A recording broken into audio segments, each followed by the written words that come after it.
Hi everyone, welcome to our day one of a 5 days to better reports with Canva. This is Antek and I will help you today to set up a report layouts with Canva. Of course, first things first, hindi ka makakagawa ng report without the layout. So, we have to build the structure before we can put in all of the details and contents in the reports. So, I know you're in this video because either you are a student making a report or a freelancer or a working adult that needs a report for your work for an end of week report or annual report, maybe for your client or for your boss. So I hope this 5 days video will help you create a report that is visually appealing, not just from the boring usual report that now we will level up. I hope we can level up your usual routine of making a report. So for the day one, ito ang kailangan natin um, tignan or kailangan nating pag-focusan, we have to prepare before you design. So, ano yung mga dapat nating i-prepare? First is, we have to know your purpose. So, kanina nasabi ko, are you a student or are you a freelancer? Are you an assistant of your boss or are you creating an annual report or a summary report for your client? So, because it depends. So, depende sa ano yung report mo sa magiging design mo and sa magiging content and outline natin. So, for today, I will just have one focus report because syempre we cannot um, tackle every report, but sa lahat ng itatakal natin for this 5 days, we'll cover the basic and all advanced features of Canva and how you can make your report, whether you're a student or a working adult or a freelancer. So it will still cover everything kahit anong field ka pa or kahit anong age ka pa. Okay? And after that, after natin malaman yan. So, we gather your content, we outline your structure, choose the visuals, and choose the right template. So for this video, for this one, for the day one, we'll be learning more about the Canva AI, Canva sheet, generate table, whiteboard. Like what I'm using right now, I'm using whiteboard. Ayan, so ayan, whiteboard yan. Oh. So, maganda mamaya natin i-discuss. So, yeah. So, we're gonna use whiteboard. Choose your visuals. Choose the right template. Magic resize, frames, keyboard shortcuts, alignments, text box, and gradient plane. Okay, now so let's jump in. So first thing is know your purpose. So of course, I know kayo kung gumagawa kayo ng mga report, alam nyo na kung anong report yung gagawin nyo. So let's say and let's assume you have that purpose. Now, next step is gather your content. So ako, ang gagawin ko is this one. So I already have a report. So ang goal natin for this, gagawa tayo ng case study report na about the delaying marriage among the younger generation in the Philippines. So once you have gathered all your reports, including or not sorry, gathering your contents, including the introduction, objectives, the data, everything up to the conclusion to the last page. So this is very important because this is our backbone in creating a report. And ayan din yung pinaka nare-recommend ko kasi easy na lang siya. Kumbaga, alam mo na yung mga ilalagay mo sa content mo, sa reports mo. Kumbaga, ililipat mo na lang siya dito para maging visually appealing siya, maging easy basahin yung mga data mo. Hindi lang siya ganito na box and columns and rows. So this time, we'll be able to upgrade them with pictures, with alignment, with boxes and colors. So we'll be able to update this plain black and white report. Okay? And then after that, since you have gathered that, we will now outline the structure. So dito para if ever na wala pa kayong design, kunya first time niyo palang gagawa ng report, nakapag-land in kayo ng client ng need ng report pero 'di niyo pa nagagawa yung report. So, Canva can help you with that. So, let's try this one. Itong ginawa kong case. This is purely from Canva. So, this is just a sample case report. 'Di ba marami namang sample ng report but I wanted to show this as an example. So, ang ginawa ko, pumunta ako sa Canva AI and then I just type in the prompt. Ito siya. Where is my prompt? Here. Okay. Let's say, basta nandito siya. Kunyari, gawa tayo ng sample. Sample lang for this one. So, kunyari, uh, write a case study report for,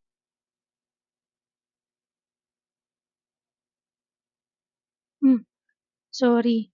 Wala pala ako punta tayo sa Canva AI and then put in here.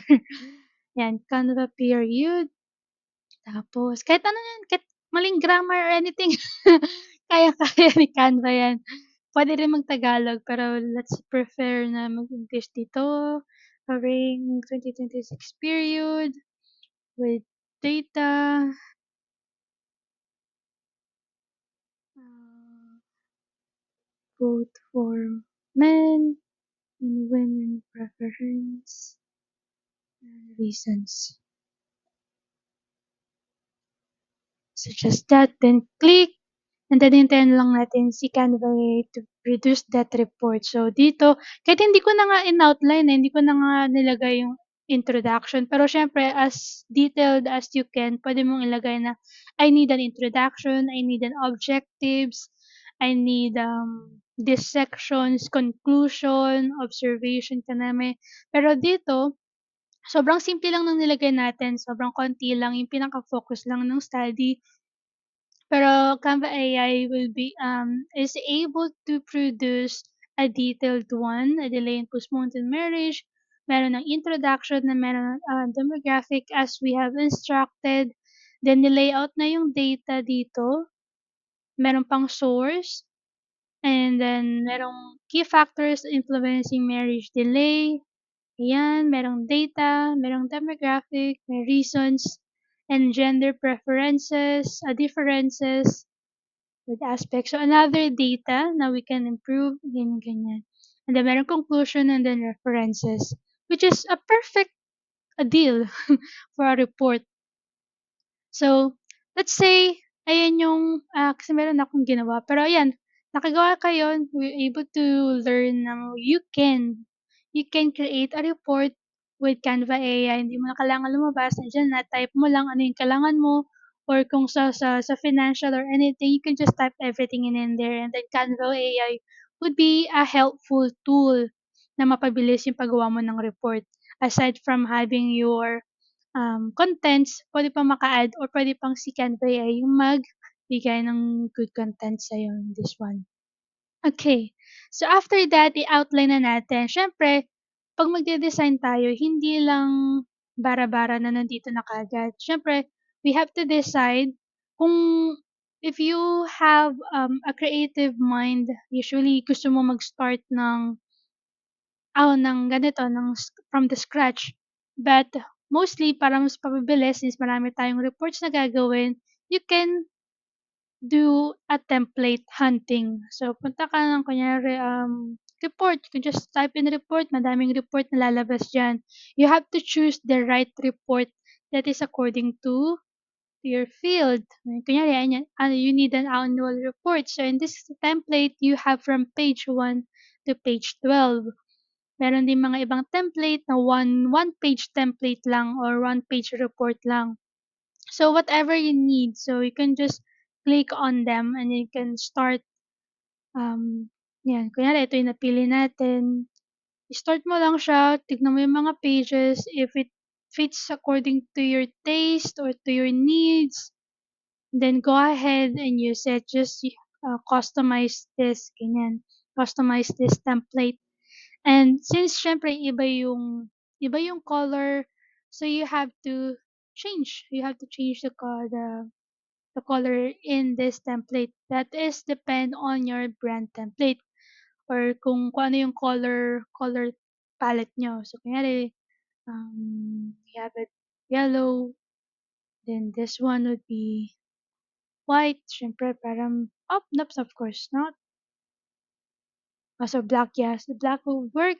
May kanina red, black, red kasi yung kanina. Okay, mga ganyan.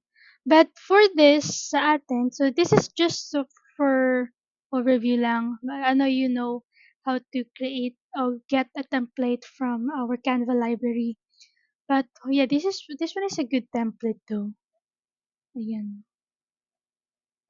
Okay. 'Di ba sobrang easy lang kung meron ka ng kunyari kung na-gather mo na yung mga info mo, yung mga details mo sa report, once you have that contents, you can just easily grab that and copy it to this template.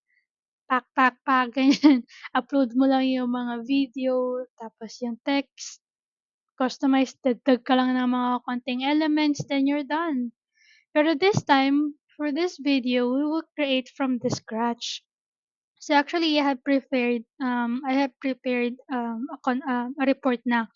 Pero hindi dahil konti lang yung time natin, we'll just make it as quickly as possible. Since ang focus natin today, we will not create the whole content or the whole report today, but just setting up the report. So we have already tackled know your purpose, gather your content, how you gather your content via Canva AI, and now we will structure your content.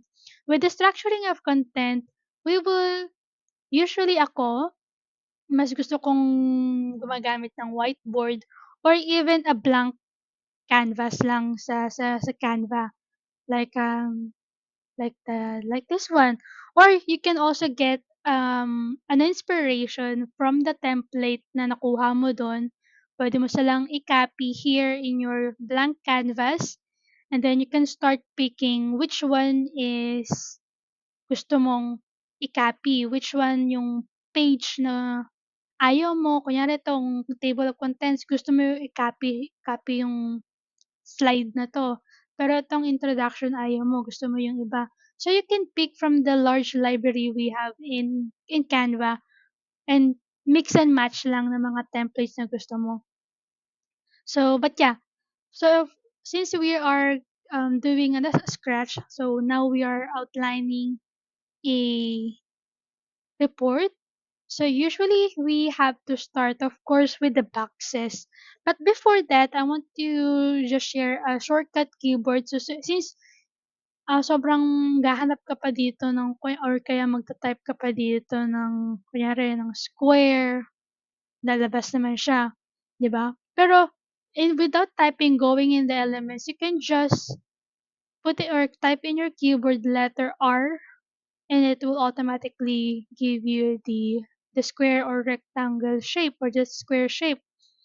So this one is just for outlining, just visualizing what do you want to see in your content. For example, for the front of the report. So for this one, I want something na nandito yung pictures.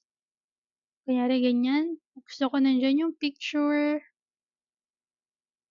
And then, meron dito, dito. But, yeah, that just for visualization. Kasi kunyari meron ka pang nagbago isip mo, kunyari you want, and then you can utilize the corners if you want it to be aesthetic. Diba? Gusto lang natin yung mga aesthetic. And of course, when you're making a report, you want it to be clean and neat. So you have to utilize the Canvas Smart Guide or Smart Alignment. So for example, with this one, as nakita nyo yung broken line, 'di ba? So when you see that, it guided you na okay, this one is aligned, this one is not aligned. So mga ganyan. Okay, so kunyari yan, you are designing what do you want with your front cover or How do you want it done? So just a simple visualization. But for example, I'm done. So for example, I'll just make it quick. This is for the photos. And then yellow represents for the photos. And then this one represents for the title. I want it the big one. Tapos the text, this one is a big heading or the big title. And for the body text, this is just the front. Okay, front.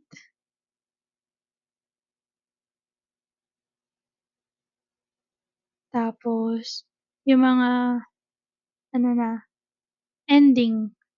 Kunyari, yan. Yung mga dito lang, kunyari prepared by, to be submitted to, something like that. So this is what I want to do. So this is the visualization. This is the outline I want to see for my front page. And then of course you will create one another for the first page, second page, last page. But for the sake of time, so let's proceed with the design. So for the color of this one, I just want to put yellow, white for now, so I can see all the details. And I will go with the frames, the shapes. We will start with the picture. We want them to be aligned. I always prefer my pictures na may mga corner kasi para clean yung mga borders niya, yung ano niya, gilid niya. Well, ito, of course, when you are designing your report, dapat you have something in mind already. Pero ako minsan wala naman eh. Kung ano lang lumabas minsan sa elements suggestion na pictures, minsan yun, minsan nagbabago pa yung mga ano ko. So, depende naman. Pero kasi siyempre, kung meron ka na something in mind, mas mabilis na mag-design compare na mamaya on the spot mo pa siya ginagawa. Pero yes, that depends on your preference and time. Kung marami ka namang time, why not, 'di ba? So, ayan. So, dito lang minsan tumatagal kasi you want it to be clean and organized. So, ako mina-maximize ko yung mga um, frames and siyempre 'pag maganda yung mga pictures mo, it gives, ano ba tawag dun? It gives something. Para siyang nabubuhayan kasi report 'to, eh. So, 'di ba 'pag report dapat visually engaging siya para hindi siya nakaka-boring basahin, ganyan. So, kung medyo maliit siya, lalakihan ko siya, yan. Basta within the border. So, since dito ang focus natin dito is a Filipino, 'di ba? Filipino young people, ah, young generation yung report natin. So, from there, kuha tayo ng picture, mag-search ka lang dito. Kunyari, Filipino, very general, ganyan. Pero, tingin ka dyan kung anong gusto mong maganda. Kung hindi graphics, you can choose from the photos, ganyan. Pero ako, may nakita kasi akong maganda kanina habang nag-design, gumagawa ako ng report. So, we'll just go ahead with recently used. So, ito yung mga nakuha ko. Ito yung mga nakita ko magaganda. So, with this one, we're gonna use this. Then, ilagay lang natin siya dyan. I-drag and drop lang natin. Kaya sinimulan ko siya sa frame para easily to drag and drop. And just i-horizontal ko lang siya kasi meron akong plan dyan. And then, the other one is this. Diba? Sobrang maganda yung photo, yung ano, nakuha kong ano. Ayun yung magaganda kapag yung may mga asset na magkakaparehas ng color palette tsaka ng concept. Maganda siyang gamitin. So with this one, I'm gonna use it in here. Tapos eto, nakita ko siyang sabi ko, maganda siya gamitin. So this one, I'll be using this here at the top. Kasi diba young couple yung, Filipino young couple yung ano natin. So, halos siya malaki. Or itong litan natin, itong lakihan natin. Just adjust lang ng konti.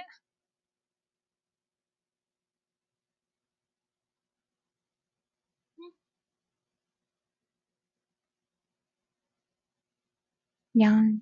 Tapos dito, just drag that here. Pero, ang plan ko is separating the guy from the lady. Yan. Tapos again, para kunyari, they are on a separate screen.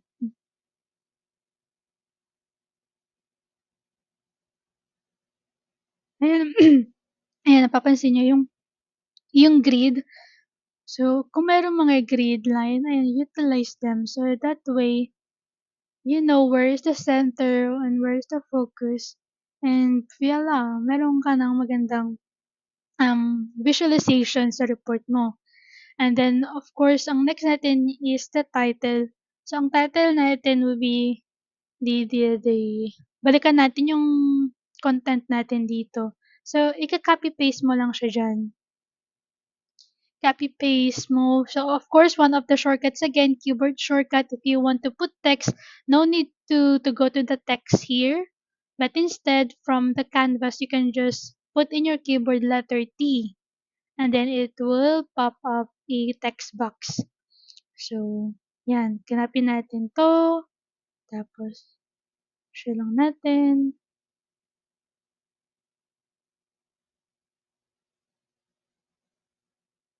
Yan. Tapos, of course, I have to copy this again for the title.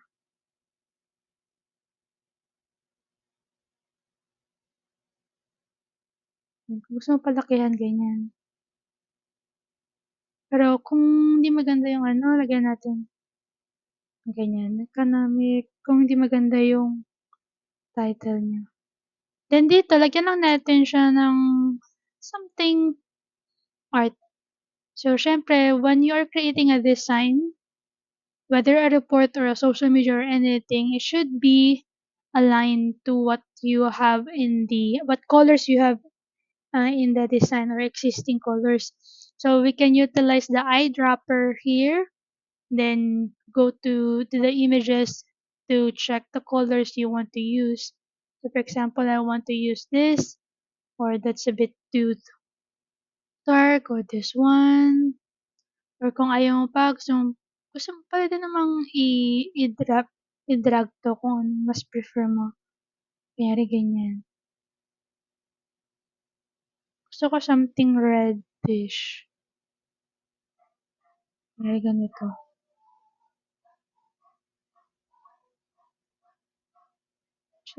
Super dark. Kung ayaw mo ng kulay, you can change the background or the text.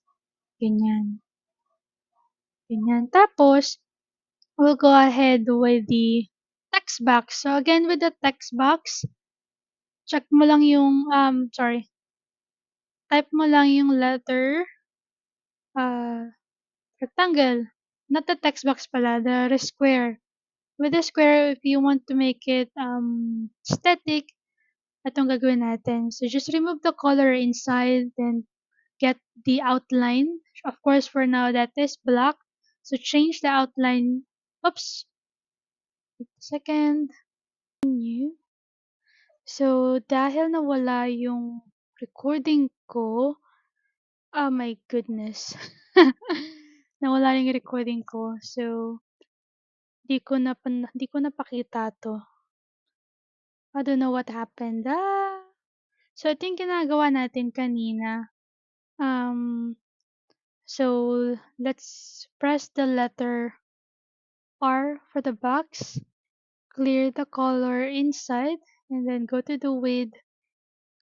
Check the width line. And then change the border colors Then, meron na tayong existing colors. You can pick that in here. Or kung hindi pa, dahil hindi ko napakita kanina.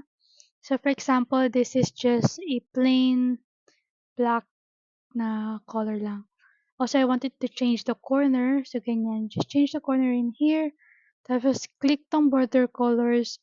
And then, click gradient aside sa dito sa solid color. So, gradient. And then, click the color. Then, use the the eyedropper to pick the color inside your design para maging cohesive yung design natin. Now, we're using the same color palette inside the report. So you can go ahead in here. So ito, dito.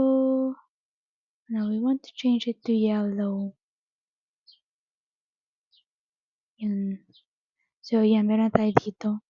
And this is just for the text box na kunyari yung prepared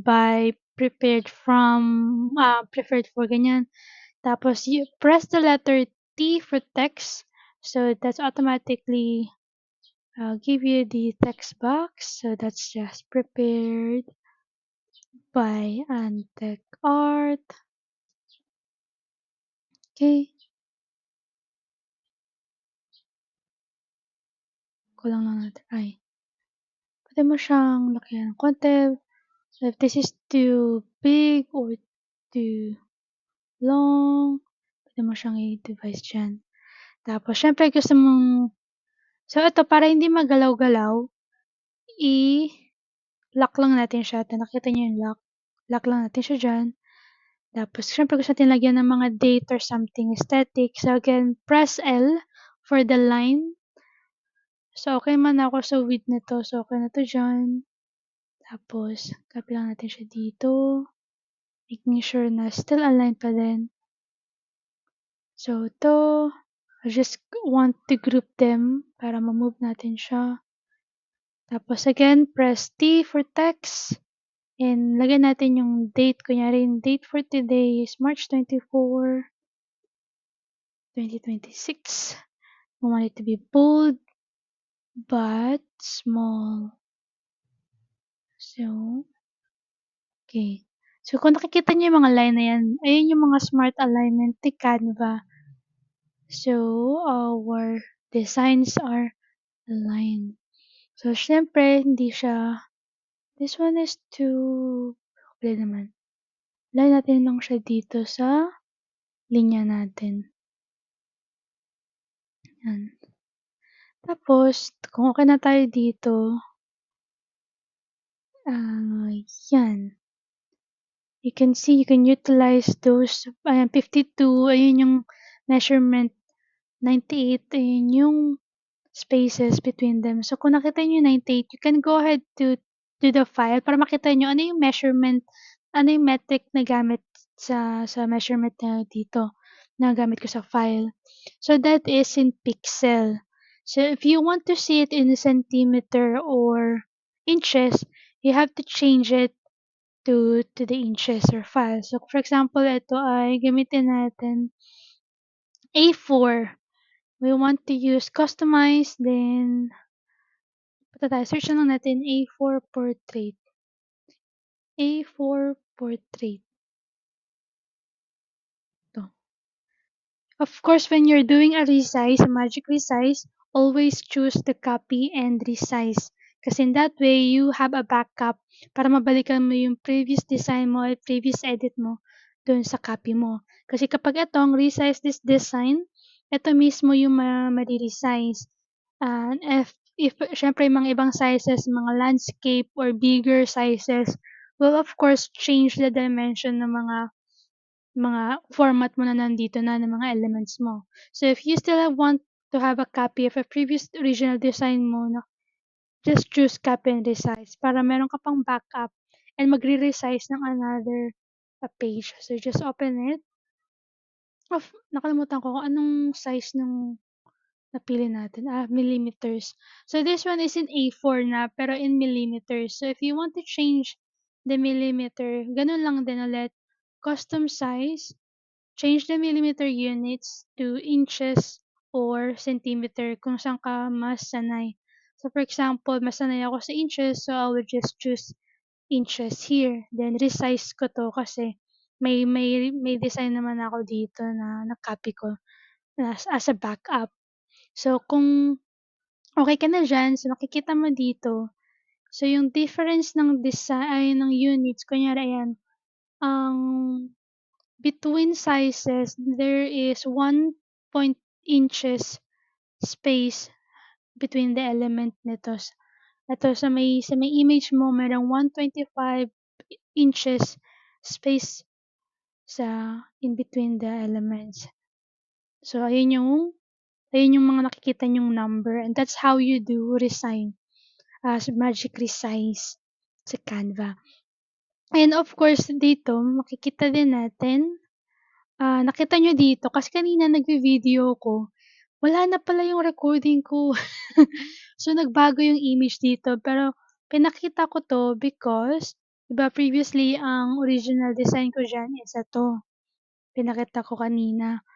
But, in-explain ko dito na since ang goal ng design natin is Filipino and vibrant design, if we are not smart or we're just randomly clicking text or I mean clicking images, kung anong makita natin sa elements na kunyari based on sa marriage, kung anong nakita nating image na nagustuhan natin sa photos or graphics, ilalagay lang natin diyan. Which is sabi ko dun sa previous video ko na make sure na still coherent pa din or uniform pa din sa topic mo sa design. Dapat align pa din or basically ako ang goal ko is yung design, I mean yung color is uniform dapat, and also the topic should be, relevant. So since siyempre ang topic natin dito sa report is Filipino young people or young generation. Sa picture na 'to na nilagay dito na randomly chineck lang nilagay dito is they are European and hindi sila Filipino at hindi rin vibrant, hindi pasok sa color palette na pinu-push natin for this report. So ayun yung pinagkaiba. This one is minimalist na elegant looking. Hindi siya pang-report kung ang goal natin is vibrant for young people or young generation and Filipino.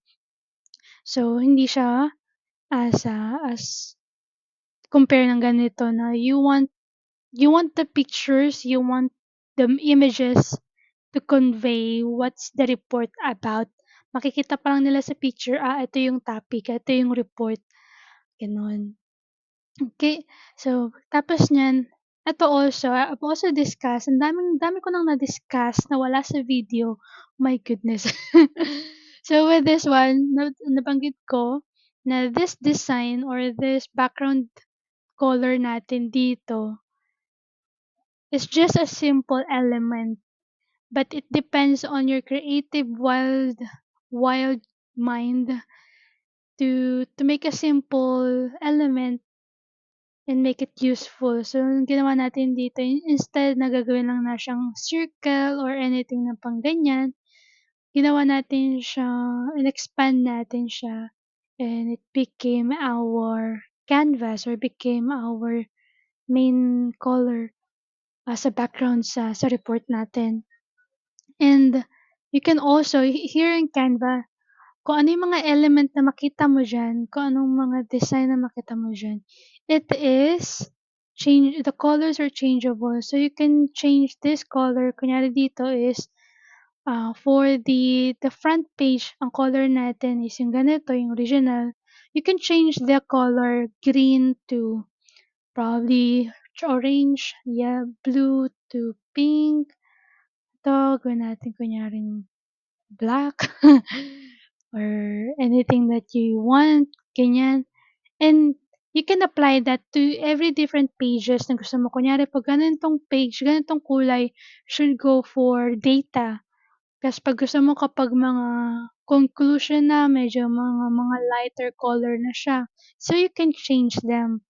Diba? So yun yung maganda when you're designing in Canva because you are free to design whatever you want to convey and to make it aesthetic and visually appealing, and it the report will speak to the reader, 'di ba? Sa design pa lang, 'di ba? Aside sa boring na black and white text paragraph line lang, though it is clean, but this is good for outline, 'di ba? Yung mga ganyan. Pero when you have the design na it speak talaga, 'di ba? Sobrang madaling basahin, yung data nandiyan na mabilis na siya makita, the percentage, di gaano kataas yung nilaki, ano yung age difference, ano yung years difference, 'di ba? So nakikita mo na agad siya when it is designed accurately, 'di ba?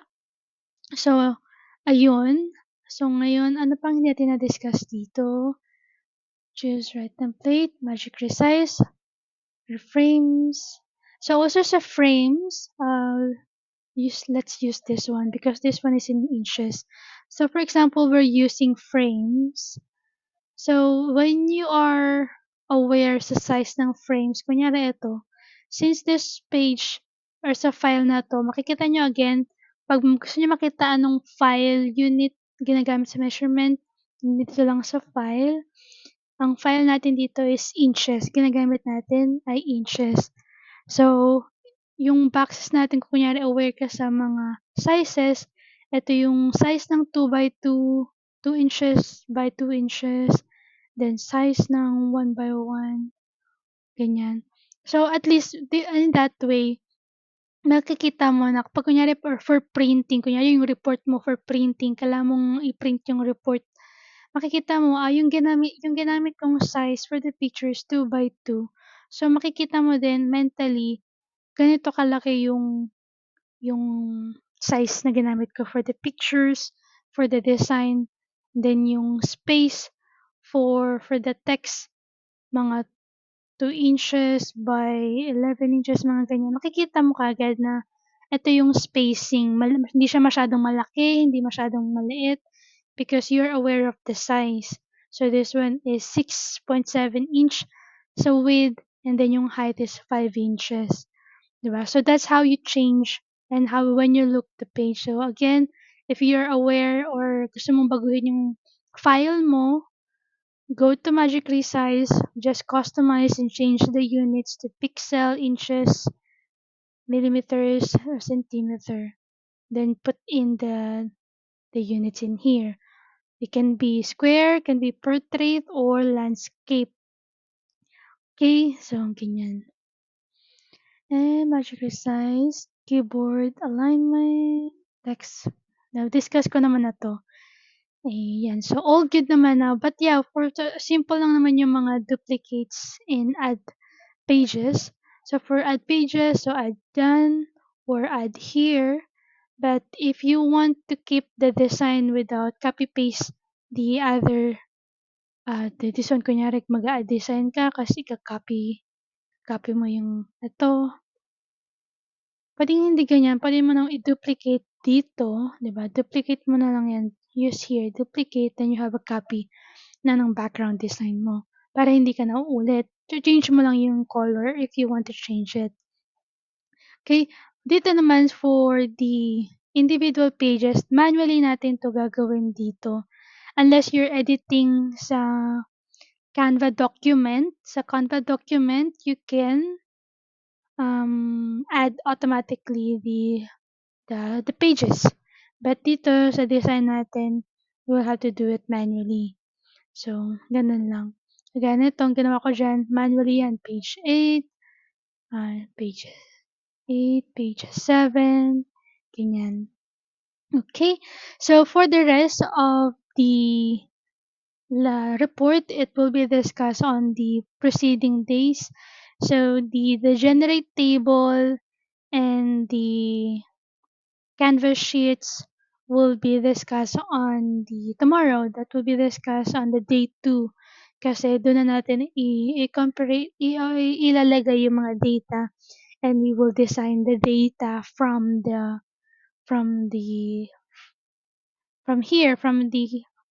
extra, ang tawag dito, yung draft natin, or from the document, or kunyari Google Doc or Google Sheets or Excel, kung may mga raw data ka doon, pwede natin sila magamit into Canva sheets later on or into our report, doing reports in Canva. Kagaya ng ginawa ko dito, this data are from here sa sheets na to, which is also a table, a simple table lang, pero nagawa natin siya into a data, ganitong charts. Okay. Alright, thank you so much.